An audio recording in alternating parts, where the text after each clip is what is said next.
E aí, companheiro? Agora nós vamos resolver uma lista de exercício para verificarmos aí como é que foi o nosso estudo. É interessante que você tenha sempre em mente, quando você se prepara para concurso público, que a realização de exercício ele é o coroamento de todo o seu estudo. Não adianta nada você assistir aula, ler livro e estudar pra caramba se você não fizer nenhum exercício. Então, isso tem que fazer parte da sua rotina de estudo. Resolver exercício. É dessa forma que você vai saber como que a banca questiona, como que a banca pergunta aqueles temas que você já conhece. Ok? Então, nós vamos iniciar agora uma lista de questões envolvendo aí os direitos e garantias fundamentais no que tange às regras gerais desses direitos. Vamos lá? Primeira questão aí na sua tela agora aparecendo. Sendo os direitos fundamentais válidos tanto para as pessoas físicas quanto para as jurídicas, não há na Constituição Federal de 88 exemplo de garantia desses direitos que se destine exclusivamente às pessoas físicas. O que você acha dessa questão? Essa questão está certa ou errada? Vamos lá? Certo ou errado? Ficou meio na dúvida assim? É lógico que essa questão está errada. E por que essa questão está errada? Ele diz que não existe nenhum direito fundamental que é privativo das pessoas físicas. É óbvio que está errado. Existem sim direitos fundamentais que são de quem são titulares apenas as pessoas físicas. Nós podemos citar, por exemplo, aí os direitos fundamentais da liberdade de locomoção, por exemplo. Liberdade de locomoção é um direito inerente à pessoa física, a qual a pessoa jurídica jamais teria esse direito. Logicamente que dependendo aí do tipo de direito, alguns são compatíveis com a pessoa jurídica. Exemplificando, nós podemos citar aí, por exemplo, o direito à propriedade. É um direito que pode ser concedido tanto à pessoa física quanto à pessoa jurídica. Ok? Então essa é a primeira questão. Questãozinha bacana aí. Vamos para mais uma questão. O livre exercício de qualquer trabalho, ofício ou profissão, desde que atendidas às qualificações profissionais que a lei estabelecer, é norma constitucional de eficácia contida. Portanto, o legislador ordinário atua para tornar exercitável o direito nela previsto. Questão ultra mega power. É aquela questão que todo mundo cai igual um patinho. Certo ou errado essa questão? O que você acha? Certa ou errada? Essa questão aqui ela é muito bacana porque ela constrói uma ideia em que desvia a atenção do candidato para aquilo que realmente ela quer saber. Primeiro, ela traz um dispositivo constitucional que inclusive tem sido esse dispositivo utilizado por mim durante mais de ano aí para exemplificar as normas de eficácia contida. Então esse dispositivo trazido aí da liberdade de escolha profissional é sim uma norma de eficácia contida. Então até aí está perfeito. Aí você pode estar perguntando, Daniel, mas onde está o erro? O erro está exatamente após o termo eficácia contida, quando ele diz que o legislador ordinário ele precisa atuar para tornar o direito exercitável. É aqui que essa questão fica errada. E por que está errada? Ora, norma de eficácia contida não depende de atuação do legislador para tornar esse direito exercitável. Não. Norma de eficácia contida ela é autoaplicável. Ela é autoaplicável a partir do momento em que ela está prevista no texto constitucional. Ela pode ter a sua aplicabilidade reduzida e isso será feito por uma norma infraconstitucional. Então, neste primeiro momento aqui, a discussão estaria exatamente em saber se ela é autoaplicável ou não, ou se ela depende de legislação infraconstitucional ou não. Ela não depende. Logo, não é necessário que o legislador ordinário atue para tornar esse direito exercitável.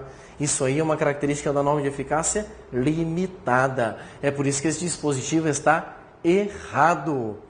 E aí, você acertou ou errou essa questão?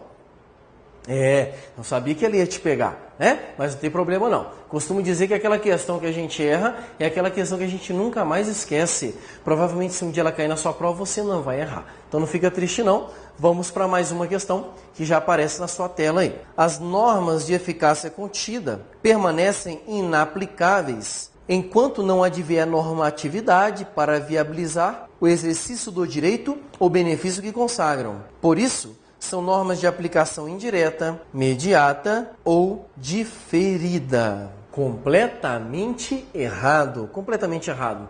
Aqui nós temos uma norma de eficácia contida, cuja as características apresentadas são todas da norma de eficácia limitada. É isso mesmo.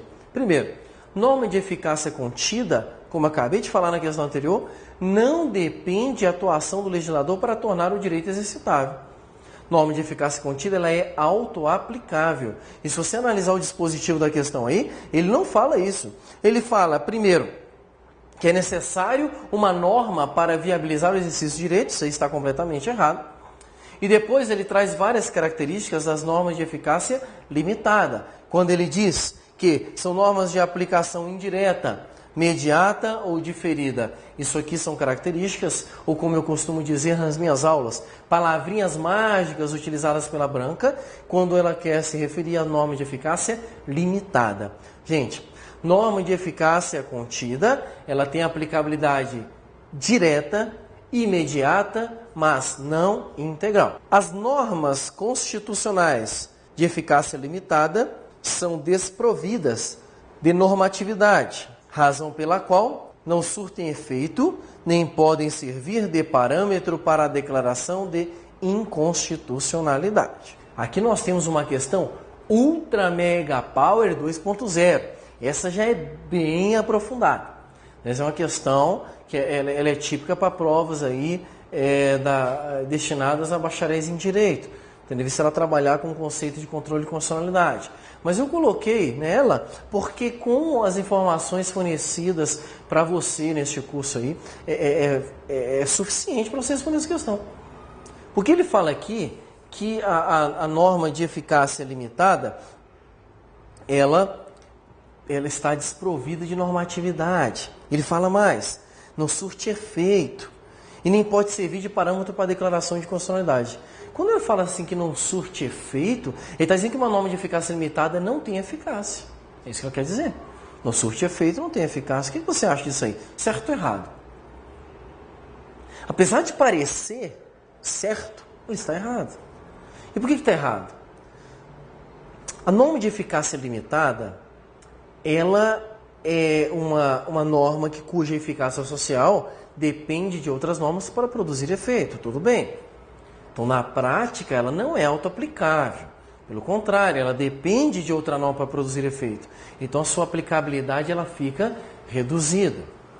Mas dizer que ela está desprovida de normatividade, ou ainda dizer que ela não pode ser utilizada como parâmetro para controle de constitucionalidade, está completamente equivocado. Olha só, prestem atenção nesse dispositivo que eu vou lhe dizer. Todas as normas constitucionais possuem eficácia jurídica, apesar de nem todas possuírem eficácia social.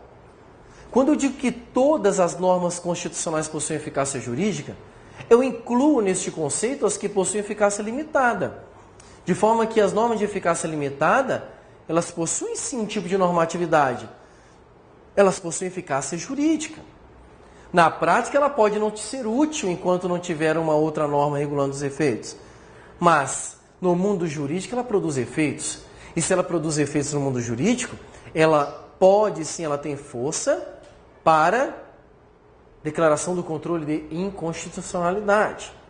Então, nós temos aqui uma questão muito bacana, logo repetindo aí, essa questão possui gabarito errado. Gabarito errado. Vamos para mais uma questão? As normas de eficácia plena não exigem a elaboração de novas normas legislativas que lhes completem o alcance e o sentido, ou lhes fixem o conteúdo. Por isso, sua aplicabilidade é direta, ainda que não integral. Veja que questão maravilhosa, né? Questão que trabalhou com as palavrinhas mágicas também, muito comum nas provas de concurso. Só que aqui, ele cometeu um equívoco, né? Por isso que essa questão está errada. Ele falou que a norma de eficácia plena, ele falou tudo certinho, né? Ela é autoaplicável e tal. Aí você deve lembrar, então, das palavrinhas mágicas. Norma de eficácia plena autoaplicável, ela tem aplicação direta, imediata e integral. E exatamente neste ponto da integralidade de sua aplicação é que a questão tornou-se errada, porque ela disse que, apesar de não precisar de outras normas para produzir efeito, ela não tem aplicação integral. Diz que a aplicação dela é não integral. Isso está errado. Isso seria uma característica da norma de eficácia contida, não da norma de eficácia plena. Tá? Então, essa questão está erradíssima, tendo em vista que a norma de eficácia plena ela tem aplicabilidade integral. Não esqueça disso. Beleza? Vamos para mais uma questão? O Brasil se submeterá à jurisdição de Tribunal Penal Internacional a cuja criação manifestar adesão. Você acha que essa questão está certa ou errada? Né? Essa questão aqui, ela tem se repetido em provas de concurso. E geralmente eles não têm muito o que inventar. Eles colocam simplesmente o parágrafo 4º, Ctrl+C, Ctrl+V e taca na tua prova. Quem leu o texto da Constituição não erra uma questão dessa jamais. Né? Essa questão está correta. Para dizer assim que eu nunca vi uma questão diferente, sabe o que eu encontrei uma vez? Encontrei assim numa prova. O Brasil se submeterá à jurisdição do Tribunal Constitucional Internacional. Foi o que eu encontrei numa prova. É aquilo que eu acharia assim, o mais complicado assim, para quem não leu o texto da Constituição. Pode marcar correto. Nesse caso estaria errado, né? Porque não é Tribunal Constitucional Internacional, e sim Tribunal Penal Internacional. Né? Tribunal Penal Internacional, como vocês já devem ter estudado, é um tribunal que possui jurisdição além do território nacional, está localizado em Haia, na Holanda, e possui competência para julgamento daqueles crimes que são mais gravosos contra a humanidade, como crimes de guerra, crime de agressão estrangeira, crime de genocídio. Então, o Brasil, desde a emenda constitucional número 45, quando tornou esta adesão prevista expressamente no texto constitucional, tem se submetido aí à jurisdição do Tribunal Penal Internacional. Tranquilo? Questãozinha legal também. Vamos para mais uma? Já aparece na sua tela. A disposição constitucional que prevê o direito dos empregados à participação nos lucros ou resultados da empresa constitui norma de eficácia limitada. Aqui já é um tipo de questão que ou você sabe que essa norma é de eficácia limitada ou não sabe.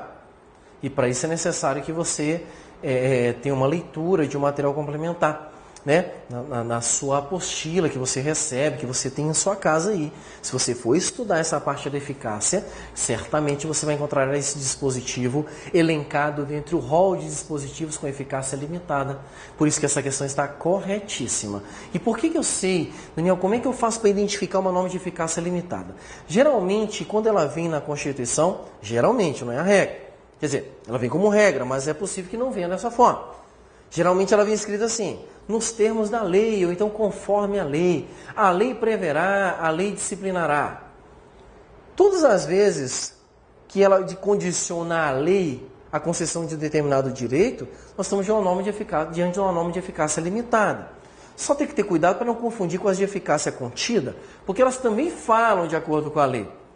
Mas, para diferenciar limitada de contida, é simples. Eu costumo fazer uma pergunta para aquele dispositivo que eu estou lendo. Fala assim, vem cá, existe algum direito que eu possa usufruir agora? Se aquele dispositivo disser, sim, toma aqui, você pode usufruir isso aqui agora, eu estou diante de uma norma de eficácia contida, porque eu já posso usufruir imediatamente de algum direito, apesar daquele dispositivo poder ser regulamentado por outra norma. Mas, se eu ler o dispositivo constitucional e não ver nenhum elemento para ser utilizado naquele momento, norma de eficácia limitada. Este aqui, por exemplo, é um dispositivo de norma de eficácia limitada, tendo em vista que não existe nenhuma regulamentação prevista no texto constitucional de participação nos lucros da empresa. Não tem nada que diz isso lá. Por isso, eu não tenho como sair de nenhum direito no bolso. Eu dependo de uma lei para usufruir desse direito. Norma de eficácia limitada. Por essa questão, esse dispositivo está corretíssimo. Beleza? Vamos para mais um? Aparece na sua tela aí agora. A norma constitucional que estabelece a liberdade quanto ao exercício de qualquer trabalho, ofício ou profissão, constitui norma de eficácia plena. O que você acha desse dispositivo? Com certeza, se você fez um estudo legal sobre eficácia, você não vai errar ele. Esse dispositivo ele tem sido cobrado em prova. Tá? E você deve sempre lembrar que liberdade de escolha profissional, ela é uma norma de eficácia contida. Norma de eficácia contida. Mas por que, Daniel, que de eficácia contida? Porque, apesar dela produzir efeitos imediatos, ela ser auto-aplicável, estes efeitos podem vir a ser restringidos por outras normas. Né? Por exemplo, eu costumo citar o exemplo aqui da escolha da profissão de médico. É livre a escolha da profissão de médico. Só que para ser médico eu tenho que atender alguns requisitos previstos em lei. Logo, a eficácia é contida. A aplicabilidade dela ela não é integral. Beleza? Vamos para mais um então? Só reforçando, o gabarito dessa questão é errado. Próxima questão na sua tela. As normas constitucionais que consagram os direitos fundamentais consubstanciam elementos limitativos das constituições, porquanto restringem a ação dos poderes estatais. Certo ou errado essa questão? Essa questão eu acho ela linda, ela é antiga, mas ela é sempre uma questão atual. Ela é linda por quê? Porque ela traz o verdadeiro sentido da existência dos direitos e garantias fundamentais. E qual que é este sentido? Limitar a atuação do poder estatal. Por isso essa questão está correta. É para isso que existem direitos fundamentais. Direitos fundamentais, além de funcionar como uma barreira de proteção do indivíduo em relação ao Estado, eles limitam a atuação do poder do Estado. É simples, é só você imaginar um direito fundamental como a liberdade de crença religiosa. Ora, se eu tenho liberdade de crença religiosa, o Estado não pode obrigar eu a ter uma religião que o Estado queira, porque eu tenho liberdade de crença. Isto é um limite na atuação do poder estatal. Tranquilo? Por essa questão, essa assertiva aqui está completamente corretinha, tá? Questão perfeita. O que você está achando do exercício? Está acertando muito, errando muito? Olha só, olhe para mim. Você tem que prestar atenção na questão. Você tem que imaginar que é o seu dia de prova. Você tem que estar atento a cada detalhe, a cada palavra. Não adianta você estar resolvendo de qualquer jeito, sua mãe gritando, sua namorada te beijando, você não vai se concentrar. É necessário que você esteja no cantinho separado, com aquele objetivo claro, decisivo de ser aprovado em concurso público. Tranquilo? Vamos então para mais uma questão que já aparece na sua tela aí. Os direitos e garantias fundamentais previstos na Constituição, em especial no artigo 5º, aplicam-se tão somente aos brasileiros e aos estrangeiros naturalizados. Essa questão está certa ou errada? O que você acha, meu amigo? Você que está nos assistindo aí no Amapá, você está assistindo a gente, talvez aí na beira da praia, na Bahia, né? Maravilha, hein? Queria eu estar assistindo uma aula dessa na beira da praia. Não sei se eu conseguiria assistir, mas vamos lá. Você respondeu certo ou errado essa questão aí? Meu amigo, essa questão está errada, né? Completamente errada. Olha só. Quem são os destinatários dos direitos e garantias fundamentais? O artigo 5º da Constituição traz essa previsão expressa dizendo que são destinatários os brasileiros e os estrangeiros residentes no país. Veja bem, só com a leitura do texto constitucional, você já poderia chegar à conclusão de que esse assertivo está errado, tendo em vista que ele exige que o estrangeiro, para ser titular de direito fundamental, seja naturalizado. Ora, a Constituição nada dispôs sobre isso. E eu acrescento um detalhe que advém da interpretação realizada pelo Supremo Tribunal Federal acerca desse tema. E qual que é a interpretação? Os direitos e garantias fundamentais, eles serão destinados a todos os brasileiros e estrangeiros que estejam no território nacional, independentes de serem naturalizados ou não, independentes de morarem aqui ou não. Segundo o entendimento do Supremo, basta você estar no território nacional para você ser titular de direitos fundamentais. Tranquilo? Então essa questão muito inteligente, questão bacana, um pouco antiga também, mas com um tema bastante atual aí para a sua prova. Vamos para mais uma? Garantias dos direitos fundamentais são instituições jurídicas criadas em favor do indivíduo para que ele possa usufruir dos direitos fundamentais propriamente ditos. Essa é uma questão correta. É uma questão correta por quê? Porque as garantias elas têm exatamente essa função. Elas garantem, daí o seu nome, os direitos previstos na Constituição. Elas permitem que as pessoas utilizem os direitos previstos no texto constitucional. Então, garantia constitucional tem como atribuição principal esta proteção, esta efetividade dos direitos previstos na Constituição Federal. Por isso, essa assertiva está corretinha. Beleza? Vamos para mais uma? Os direitos fundamentais de primeira, segunda e terceira gerações, como são conhecidos, sucederam-se historicamente, de maneira que os direitos fundamentais de primeira geração, hoje, não são mais aplicados. É por conta desta interpretação que a doutrina mais moderna passou a adotar, ao invés de geração, dimensão. Porque as pessoas passavam a adotar, interpretarem as gerações de forma equivocada. Como essa questão fez? Essa questão está erradíssima, né? Por que ela está errada? Porque não há uma sucessão de direitos fundamentais de uma geração para outra. Não é isso. A ideia aqui é de complementação. Então, da primeira dimensão para a segunda dimensão, existe uma complementação. E da segunda para a terceira, mais complementação. De forma que, atualmente, você pode usufruir de todos os direitos, desde a primeira até a quinta dimensão dos direitos fundamentais. Ok? Você deve perceber, o que é interessante, que eles trabalharam aqui com a primeira, segunda e terceira dimensão apenas. Né? Essa questão é um pouco mais antiga, mas a doutrina, de forma mais segura, mais pacífica, prefere trabalhar só com essas três mesmo. Porque a quarta e a quinta dimensão, elas possuem algumas discussões aí, e para se evitar um recurso, alguma coisa desse tipo, eles preferem trabalhar com essas questões. Beleza? Primeira, segunda, terceira dimensão. Questão bem legal para a sua prova aí. Vamos para mais uma? As normas definidoras de direitos e garantias fundamentais têm aplicação direta, mas não imediata, pois dependem de regulamentação. Certo ou errado essa questão? Essa questão aqui é uma questão também antiga, mas é uma questão que quis trabalhar aqui com o texto constitucional. Você deve se recordar, para responder, do parágrafo 1º do artigo 5º, que diz assim: as normas definidoras de direitos e garantias fundamentais têm aplicação imediata. Só com essa interpretação você já mata a questão, resolvendo que ela está errada. Exatamente. Este foi o gabarito dessa questão. Elas têm eficácia direta e também imediata, conforme disposição expressa do texto constitucional. Tranquilo? Questãozinha bacana. Vamos para mais uma? Todos os direitos e garantias fundamentais previstos na Constituição Federal foram inseridos no rol das cláusulas pétreas. Certo ou errado essa questão aqui? Isso aqui é uma questão que ela é bacana, porque ela envolve aqui até uma discussão doutrinária bem forte. A princípio, são cláusulas pétreas apenas os direitos e garantias individuais. É isso que está previsto na Constituição Federal, que são cláusulas pétreas os direitos e garantias individuais. Se você interpretar essa questão à luz apenas do texto constitucional, você já mata ela e já está resolvido, porque essa questão está errada.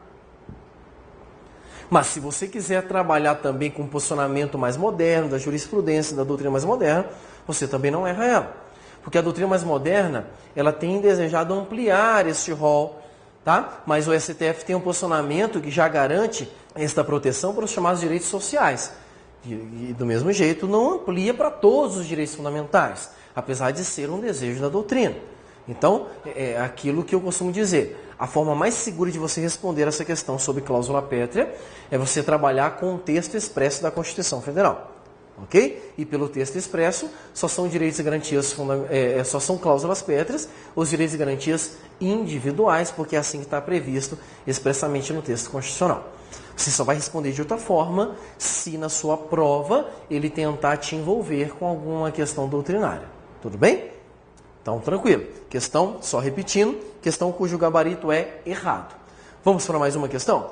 Embora se saliente nas garantias fundamentais o caráter instrumental de proteção a direitos, tais garantias também são direitos, pois se revelam na faculdade dos cidadãos de exigir dos poderes públicos a proteção de outros direitos ou no reconhecimento dos meios processuais adequados a essa finalidade. Aqui é aquela discussão bacana que a doutrina traz entre direito e garantia. Direito e garantia são a mesma coisa ou são coisas diferentes? São coisas diferentes. Direito tem uma natureza, garantia tem outra. Direito é o direito em si. Garantia é instrumento de proteção do direito. Logo, a garantia é o meio pelo qual se garante os direitos. Isso é óbvio. Por isso a questão está correta. Essa questão está correta porque ele trabalha tanto com a diferença entre os institutos, mas também trabalha com a equiparação de uma garantia a um direito. É lógico que uma garantia é um direito, tendo em vista que a Constituição, ao disponibilizar as garantias, está lhe concedendo um direito. Por esse motivo, garantia, apesar de ser diferente de direito, ela é considerada um direito fundamental. Perfeito? Tranquilo? Então vamos para mais uma questão que já aparece também na sua tela aí. Os direitos e garantias fundamentais encontram-se destacados exclusivamente no artigo 5º do texto constitucional. O que você acha? Está destacado exclusivamente no artigo 5º ou não? Essa discussão, para você resolver essa questão, você tem que lembrar das características dos direitos fundamentais. Mais precisamente uma característica, a característica da não taxatividade. Ao falar disso aqui, você já deve responder essa questão, não é verdade? Pelo amor de Deus, essa questão está errada. Porque se os direitos fundamentais têm uma característica de não taxatividade, eu não posso chegar à conclusão de dizer que o rol de direitos individuais que estão previstos no artigo 5º é exclusivo, só tem aquilo lá. Não, eu não tenho como chegar a essa conclusão. Se o rol é taxativo, então o rol que está no artigo 5º é meramente exemplificativo. Ok? Se o rol não é taxativo, o rol então é exemplificativo. Eu tenho exemplos de direitos no artigo 5º. Tranquila essa questão, né? Então, beleza. Vamos para a próxima. Os direitos e garantias fundamentais estão previstos de forma taxativa na Constituição Federal. Eu coloquei uma questão atrás da outra com a mesma resposta, mas para fazer um comentário aqui precioso para o seu estudo. Perceba que o conhecimento necessário para responder essas duas questões é o mesmo. Só que elas foram feitas de forma diferente. E aí, às vezes, o aluno responde uma, mas não consegue responder a outra. Daí a necessidade de você fazer muitas e muitas questões, porque as bancas elas fazem isso. Elas resolvem, elas colocam a questão, depois na outra prova ela coloca a mesma questão de forma diferente, e assim vai. Sempre tentando uma estratégia nova para pegar o candidato pelo pé. Então, essa questão também está errada pelos mesmos motivos. Não se trata de rol taxativo, mas meramente exemplificativo. Tranquilo? Vamos para mais uma questão? Os tratados internacionais sobre direitos humanos, firmados pela República Federativa do Brasil, serão equivalentes às emendas constitucionais, se forem aprovados em cada casa do Congresso Nacional, em 2 turnos, por maioria absoluta dos votos dos respectivos membros. Tem muito candidato que quando pega isso aqui, marca já de cara correto. Mas está errado, não é? E o que está errado aí? Ora, os direitos advindos de tratados internacionais, mais precisamente, os tratados internacionais quando ingressam com direitos humanos no direito brasileiro, para ele ser recepcionado com força de emenda à Constituição, ele precisa passar por um quórum qualificadíssimo. Ele precisa ser votado nas 2 casas do Congresso Nacional, Câmara e Senado. Ele tem que ser aprovado em 2 turnos em cada casa, pelo voto de 3/5 dos membros, e não maioria absoluta, como a questão trouxe. Então aqui está o erro dessa questão, né? Costuma-se mexer nesses requisitos para que o tratado internacional tenha força de emenda. Então você tem que ter muito cuidado com isso aí, beleza? Questão então errada, completamente errada. Vamos para mais uma? O direito ao meio ambiente ecologicamente equilibrado é considerado direito fundamental de 3ª geração. Essa aqui é aquela questão assim que eu falo assim, ó, ultra mega power. É aquela questão bacana que eventualmente tem caído nas provas das gerações de direitos fundamentais. O que você acha? Certo ou errado essa questão? Né? Essa questão está correta. É só você lembrar o seguinte: direitos de 3ª dimensão são direitos ligados à fraternidade. Imagine no que tange ao meio ambiente. Ora, adianta eu no Brasil preservar o meio ambiente e na China não preservar? É lógico que não. Portanto, o direito de preservação do meio ambiente é um direito de toda a coletividade mundial. E aqueles países que já conquistaram a excelência em preservação devem compartilhar esse ideal com os países que não têm essa meta de preservação do meio ambiente. É nesse sentimento de fraternidade, exemplificando, que foi assinado o chamado Protocolo de Quioto, onde vários países se comprometeram a reduzirem a poluição na camada de ozônio, tal, na atmosfera. Então, essa questão aqui é uma questão bem bacana, trata-se de um direito de 3ª dimensão, sim. Questão correta para a sua prova. Beleza? Vamos para mais uma aí? A norma constitucional que estabelece que as associações só poderão ser compulsoriamente dissolvidas ou ter suas atividades suspensas por decisão judicial, exigindo-se no primeiro caso o trânsito em julgado, tem aplicação imediata. Certo ou errado? Veja como as bancas gostam desse negócio de eficácia, hein? E aqui é necessário que você conheça o dispositivo e tenha lido alguma vez na vida que ele é de eficácia, aqui no caso, que ele tem aplicação imediata. Estamos diante de um dispositivo que tem aplicação imediata. O raciocínio melhor para a sua prova é o quê? É você compreendê-lo por força do próprio parágrafo 1º do artigo 5º. O parágrafo 1º diz que todos os direitos e garantias fundamentais têm aplicação imediata. Então aqui você já mataria essa questão com muita tranquilidade. Beleza? Tranquilo? Vamos para mais uma? Os direitos e garantias individuais protegidos por cláusulas pétreas são somente aqueles elencados no catálogo dos direitos individuais. Veja que aqui é uma questão diferente daquela outra sobre cláusula pétrea, porque ele está dizendo que para ser cláusula pétrea tem que estar no catálogo, na lista dos direitos individuais, aquela prevista no artigo 5º, certo ou errado? Nesse sentido, gente, o STF ele já até se manifestou. Essa questão está errada. Ela está errada, e segundo o Supremo, por um motivo muito simples. Não precisa estar escrito na Constituição, no artigo 5º, para que o direito individual seja protegido por cláusula pétrea. Qualquer direito individual, ainda que não esteja previsto no artigo 5º, ou mesmo não esteja previsto na Constituição, poderá ser considerado uma cláusula pétrea. Questão muito bacana para a sua prova.